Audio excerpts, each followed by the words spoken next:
In the heart-pounding world of MotoGP, where speed and courage collide on the racetrack, Nicky Hayden, aka the Kentucky Kid, was more than just a racer. He was a legend.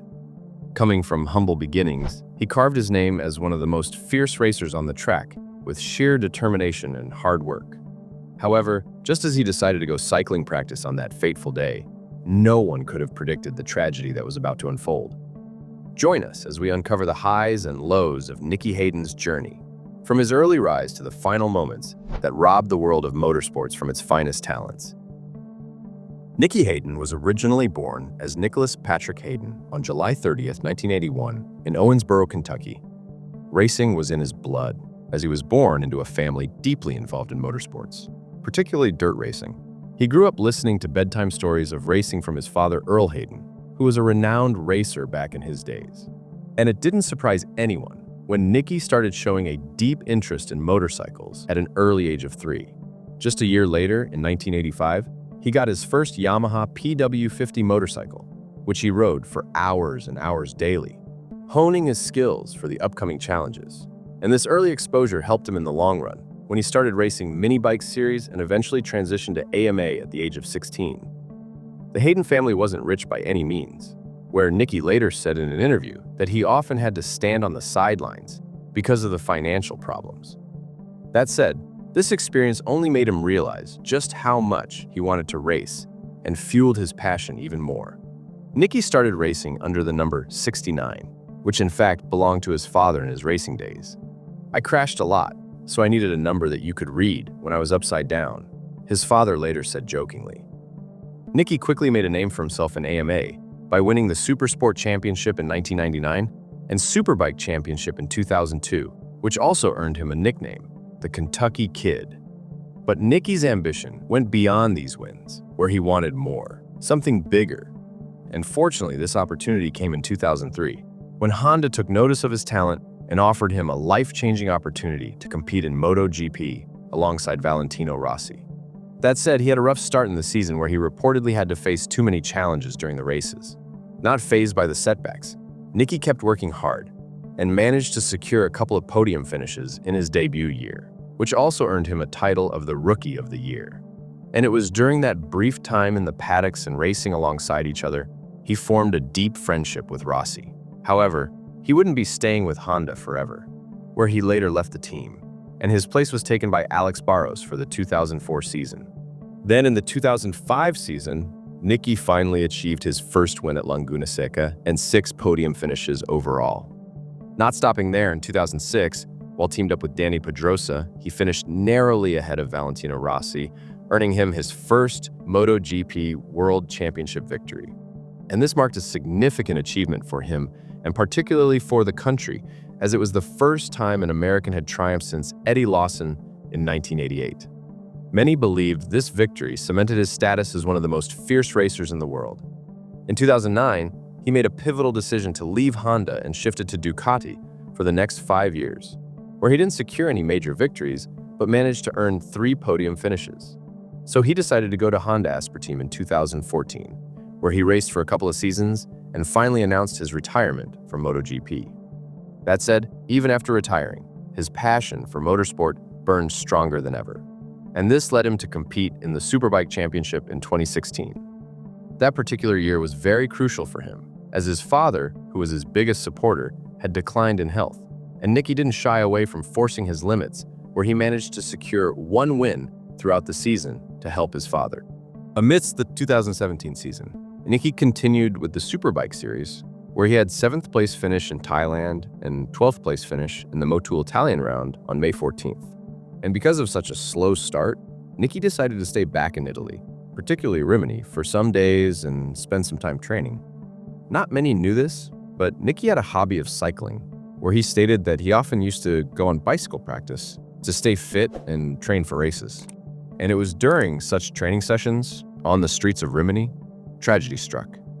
Against all odds, it wasn't the high-speed motorcycles that would lead to his tragic death.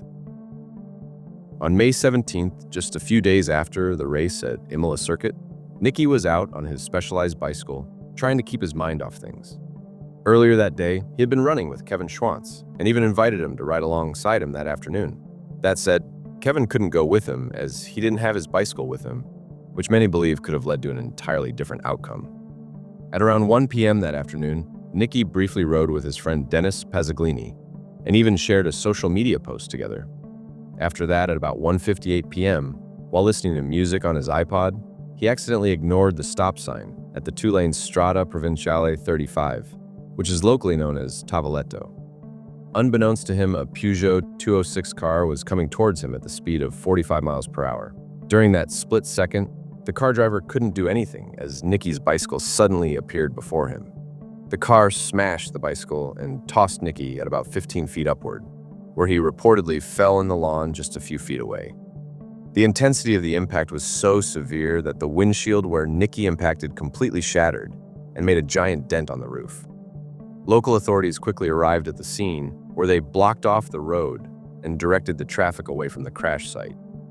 Nicky was primarily taken to nearby Coastal Hospital of Rimini by ambulance, and then further moved to Maurizio Buffalini Hospital at Cesena for possible surgery.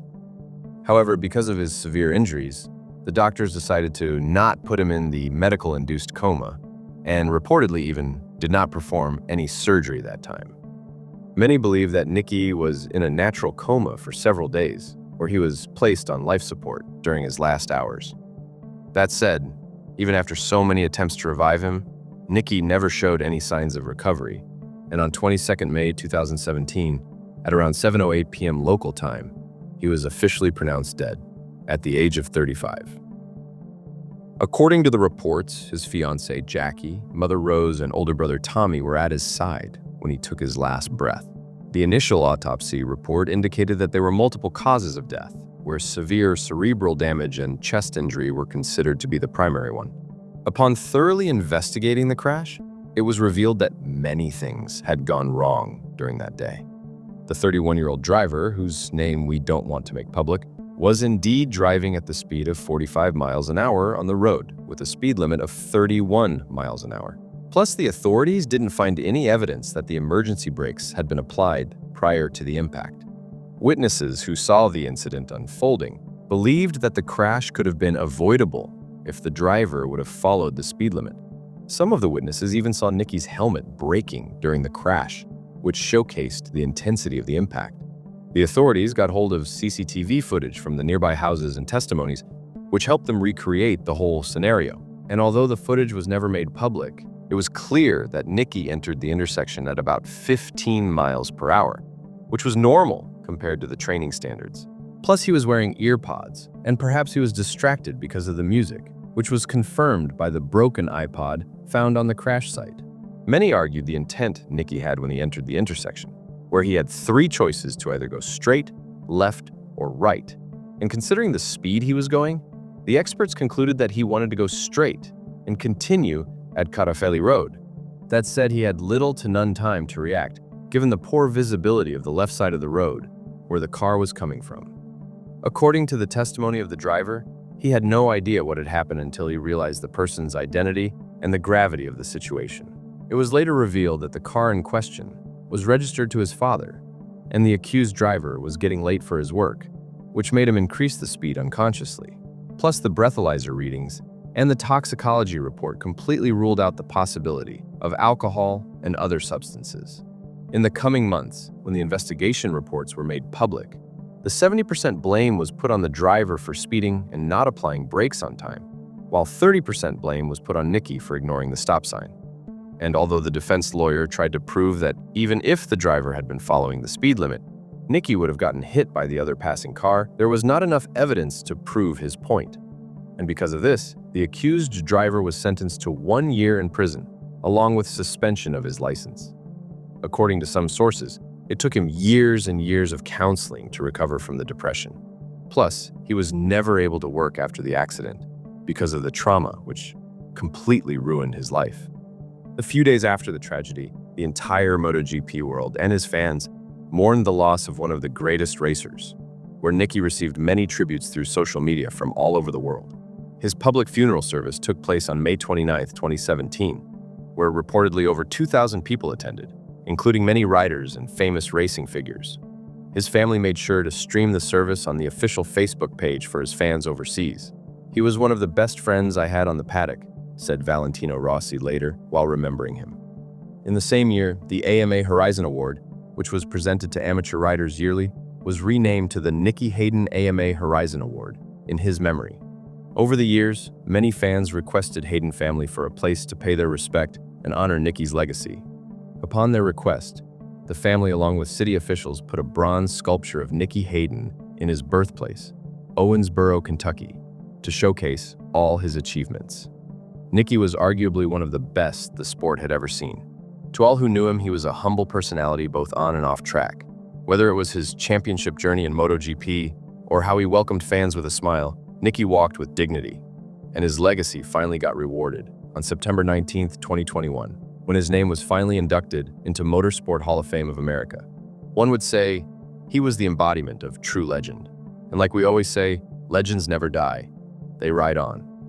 If you like this story and want to see more like this, then don't forget to check out the rest of our channel. And if you haven't already, hit that subscribe button and drop a like. That's all for today, and we will see you in the next video.